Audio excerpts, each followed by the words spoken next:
China's first International Import Expo has come to an end. Officials say the event in Shanghai was a great success. More than 500,000 people attended the expo as China seeks to open up its markets. And CGTN's Roee Ruttenberg is live for us now from Shanghai, the city that hosted the expo. Roee. Good morning, John. We're getting the official figures from the Chinese Ministry of Commerce saying that $57.8 billion worth of prospective deals signed. Perspective, an interesting word. I'll get to that in a second. Of that, 25% of it, what's called smart equipment, things like robotics, artificial intelligence, all the things that excite us about the future. 20% of it in farm and agriculture equipment. That's interesting because we know that Chinese buyers have been trying to diversify their sourcing from the United States, specifically of products that are facing retaliatory tariffs from China amid the U.S. trade war. So that number reflecting some of this need for diversification. And also $5 billion of that, around that number, is trade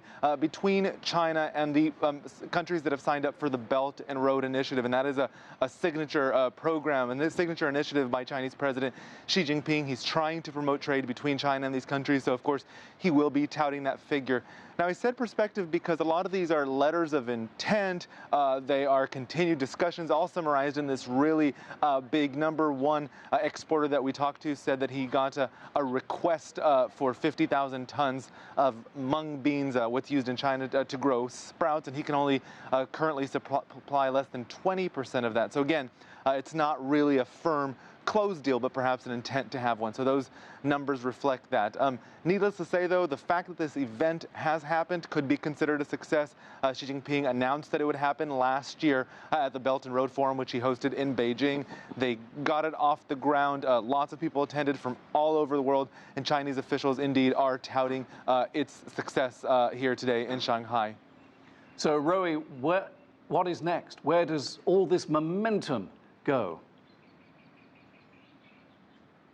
Well, a few things. First of all, Chinese officials have already announced that this will continue. The dates have been announced for the 2019 China International Import Expo because China feels that the world needs continued multilateral trade, multilateral globalization, which is a very different tone than Donald Trump has been striking, of course, an advocate of bilateral trade.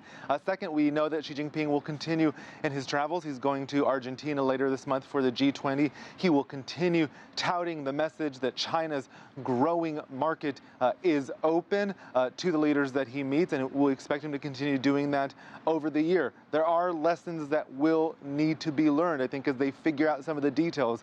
Some of the small and medium enterprises here, for example, visiting Shanghai, participating in the expo, expressed a bit of a struggle in competing with some of the larger firms here. The message that they've been learning is, you know, even if you can't get into a city like Shanghai of 20+ million people, or Beijing, there are second-tier and third-tier cities that you can also start as your market. The potential is growing. Remember, China has now 160 cities with more than 1 million people. That is incredible potential for some of these exporters. John? Roee Ruttenberg in Shanghai. Thank you.